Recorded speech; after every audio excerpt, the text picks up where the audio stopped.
తక్కువ పెట్టుబడితో స్వల్ప కాలంలో అందివచ్చే అపరాల సాగు రైతుకు అన్ని విధాలా కలిసొస్తోంది. సాగు ఆరంభం నుంచే ఆయా ప్రాంతాలకు తగిన రకాలను ఎన్నుకొని సమయానుకూలంగా యాజమాన్య పద్ధతులు పాటించినట్లయితే ఎకరాకు 7 నుంచి 8 క్వింటాల వరకు దిగుబడులు పొందవచ్చు. ప్రస్తుతం వేసవి పంటగా అపరాలు సాగు చేసే రైతులు పైరులో చేపట్టాల్సిన యాజమాన్య పద్ధతుల గురించి తెలియజేస్తున్నారు శాస్త్రవేత్త డాక్టర్ శ్రీధర్.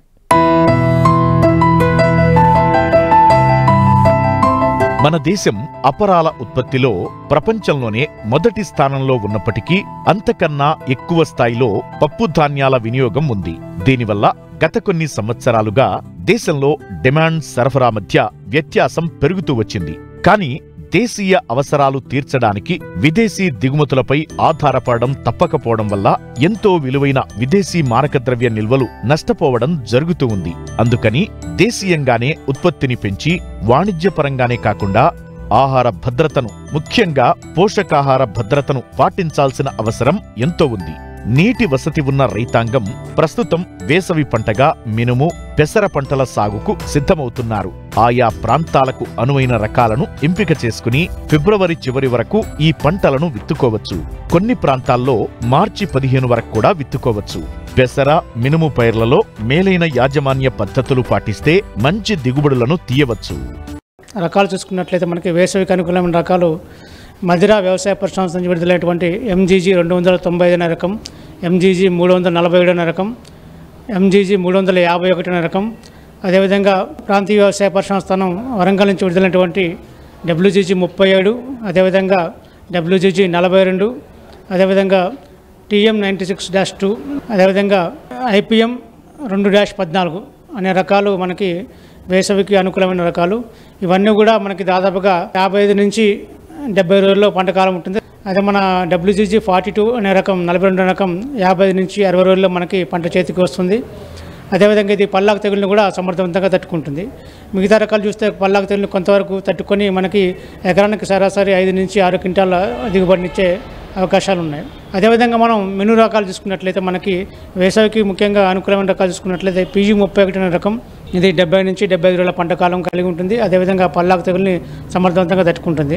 ఇక మిగతా రకాలు చూసుకున్నట్లయితే మదిరా వ్యవసాయ పరిశ్రమ విడుదలైనటువంటి MBG 207, ఇది 80 రోజుల పంట కాలం ఉంటుంది. అదేవిధంగా మనకి గుంటూరు లామ్ ఫార్మ్ నుంచి విడుదలైనటువంటి LBG 787 రకం, అదేవిధంగా LBG 752 రకం, అదేవిధంగా LBG 20 రకం. ఇవి కూడా మనకి పంటకాలం 80 రోజుల్లో మనకి పూర్తవుతుంది. దిగుబడి కూడా మనకి ఎకరానికి 6 నుంచి 7 క్వింటాల దిగుబడి ఇచ్చే సామర్థ్యం ఉన్న రకాలు. అదేవిధంగా తిరుపతి నుంచి ఇటీవల విడుదలైనటువంటి TBG 104 అనే రకం కూడా మనకి వేసవికి అనుకూలం. ఇది కూడా మనకి 80 రోజుల్లో పంట చేతికి వస్తుంది. దిగుబడి మనకి కూడా 7 నుంచి 8 క్వింటాల దిగుబడిని ఇచ్చే సామర్థ్యం కలిగిన రకం. సో ఇటువంటి రకాలన్నీ కూడా మనం వేసవిలో మనకి సాగు చేసుకోవచ్చు. అపరాల సాగుకు అన్ని రకాల నేలలు అనుకూలంగా ఉంటాయి. కానీ చౌడు నేలలు, మురుగునీరు నిలిచే భూములు పనికిరావు. వేసవి అపరాల్లో ముఖ్యంగా విత్తన మోతాదు, సాళ్ల మధ్య దూరం జాగ్రత్తగా పాటించాలి. అంతేకాకుండా విత్తన శుద్ధి చేయడం వలన విత్తిన 30 రోజుల వరకు పంటను చీడపీడల బారి నుంచి కాపాడిన వాళ్లమవుతాం. ఈ పెసర, మినుము అనేది అన్ని రకాల నేలకు అనుకూలం. ఎర్ర భూములు కానివ్వండి, నల్ల భూములు కానివ్వండి, అన్ని రకాల అనుకూలం. కాకపోతే మురుగునీరు పోయే సౌకర్యం ఉండాలి.